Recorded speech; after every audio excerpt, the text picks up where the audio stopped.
Hello, friends. Today's chapter of the day is Daniel chapter 11. And Daniel chapter 11 is part of this last vision of the prophet Daniel. And that vision is chapters 10, 11, and 12. So chapter 11 is kind of a slice in the middle of that division, but within that slice, an important break happens because we start where Daniel gets this vision and he talks about talking to Darius and telling Darius that three more kings are going to arise after him, and then there's going to be a fourth that's richer than all of them.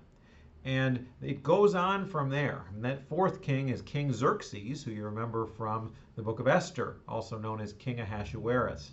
So then it goes on from there and says, he shall stir up against the kingdom of Greece, then a mighty king shall arise, verse 3, and that's talking about Alexander the Great. And what you have for the next 30 or so verses after that is what reads like a history book, but it's all prophecy. It's all prophecy that happened within about 400 years of Daniel making these prophecies. All of these things came true, right down to the details of how things unraveled and where people came from. It's so accurate that scholars who don't have integrity like to say that it was written after everything happened and just sort of attributed to Daniel later. But we know Daniel wrote it, and we know that it's accurate, and the fact that it's accurate shows Daniel to be a true prophet, because remember, that's the test of prophecy, whether they are 100% correct. So when Daniel lays all this out, he's really putting his status as a prophet on the line and saying, I'm telling you, all of these things are going to happen. And really, it's not Daniel telling us, it's God telling us. So that's the first 35 verses of this chapter. And then an important thing happens in verse 36.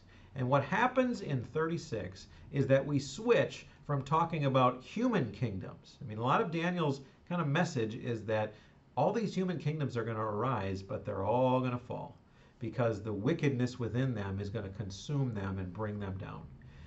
And then he starts talking about something a little different in verse 36 when he says, and the king shall do as he wills. He shall exalt himself and magnify himself above every god, and shall speak astonishing things against the God of gods.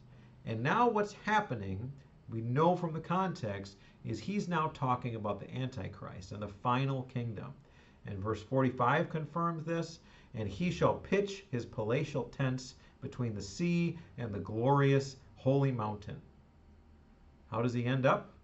Yet he shall come to his end with none to help him.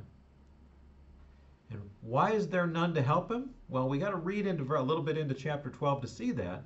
But we see the beginning of chapter 12, and this is how we know we're talking about the Antichrist. At that time shall arise Michael, the great prince who has charge of your people, and there shall be a time of trouble, aka the tribulation, such as never been since there was a nation till that time. But at that time your people shall be delivered, everyone whose name shall be found written in the book. So this is Daniel's vision, and just like all of Daniel's visions, they're scary, they're real, they're sure to happen, but they're surrounded in hope.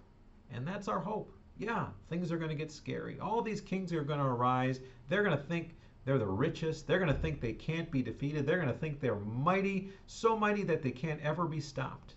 And you look at a situation like Alexander the Great, an extremely powerful king who we're still talking about thousands of years later, died when he was, I think, 32. He died in his 30s as a young man. So we don't control this earth. We don't control the times or the seasons or the number of days in our life or the number of hairs on our head. God does. And that's the theme of Daniel. God is in control.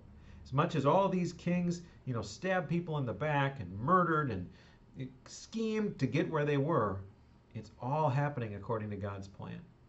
And if we trust in that, if we trust in the fact that God's got a plan and he's going to bring it all to completion, like it says at the end of chapter 12, verse 1, but at the time Jesus comes back and makes it all right, your people shall be delivered, everyone whose name shall be found written in the book.